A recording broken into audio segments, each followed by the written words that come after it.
born January 31st, 1919, in Cairo, Georgia. Jack Roosevelt Robinson was the youngest of 5 siblings. He followed his older brother Mac into athletics. Mac went off and he competed in the 1936 Olympics. This is an athlete who had won a medal under the eye of Adolf Hitler. He came back to Pasadena, and Mac Robinson could only find work as a garbage man. That's something that Jackie Robinson never forget. Robinson was a star athlete at Pasadena Junior College and became the first UCLA student to win varsity letters in 4 sports: basketball, football, track, and baseball. He was a local tennis champion. He was a local football stud. He was a great track star. For Jackie Robinson, baseball was really almost the last thing he was great at. He was great at everything. He could have done anything. While in the Army, Robinson was arrested for refusing to move to the back of a segregated bus.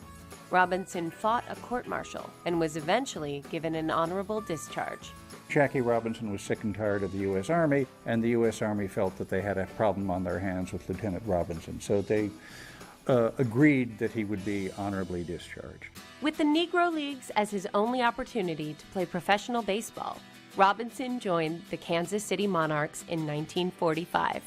That same year, he was given a life-changing invitation by Branch Rickey of the Brooklyn Dodgers.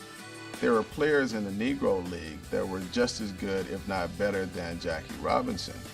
But Branch Rickey understood that he needed more than just a superb baseball player. He needed someone who had flawless and impeccable character, and he found that person in Jackie Robinson. Despite harsh opposition, Robinson was selected as the first Rookie of the Year, became the first man in the league in 26 years to steal his way around the bases, and in 1955, he helped the Brooklyn Dodgers win the World Series against the New York Yankees.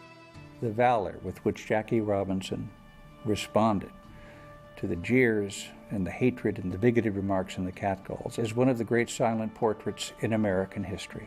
Under that hail of threats and epithets, he would walk into the batter's box. And you know, about a little over the third of the time, because I believe he batted a 330-something that year, he'd get a hit.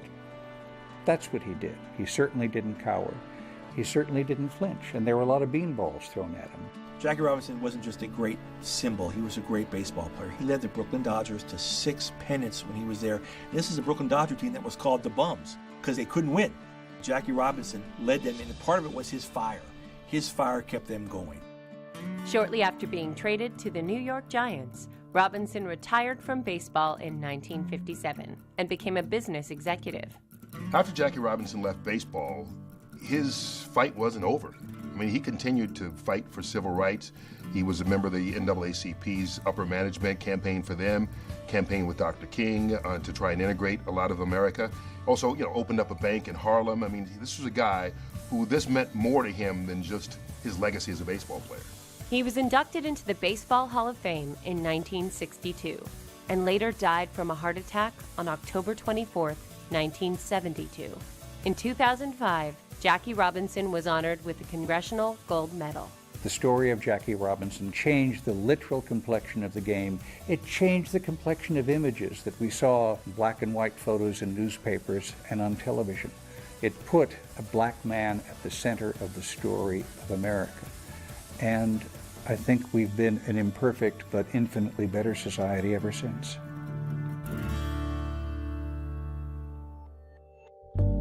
Jackie Robinson was a guy who grew up in California, who went to UCLA, was a baseball player, was a football player, was kind of respected and used to an integrated society. When he went into the military and it was segregated, he was chastised for not keeping himself separate on a bus and sitting in the back of the bus where the black guys were supposed to sit. He said, hey, I'm a man. I'm a college-educated man. I'm not going to do that. Well, the military came down on him because they were segregated at the time. And so the charges were kind of trumped up at the beginning. And they charged him with public drunkenness, and he's a guy who doesn't even drink. And so once everything got cleared out, it wound up being just a very minor mark on his military record. But I think it was a major moment for him because it showed that he could stand up to authority and not actually have to cow to anyone. I think Branch Rickey, the vice president of the Dodgers at the time, chose him specifically because of his temperament as much as anything. Because one, here's a guy who can listen to authority, even if he disagrees with it, and he will find a way to fight without finding a way to physically fight.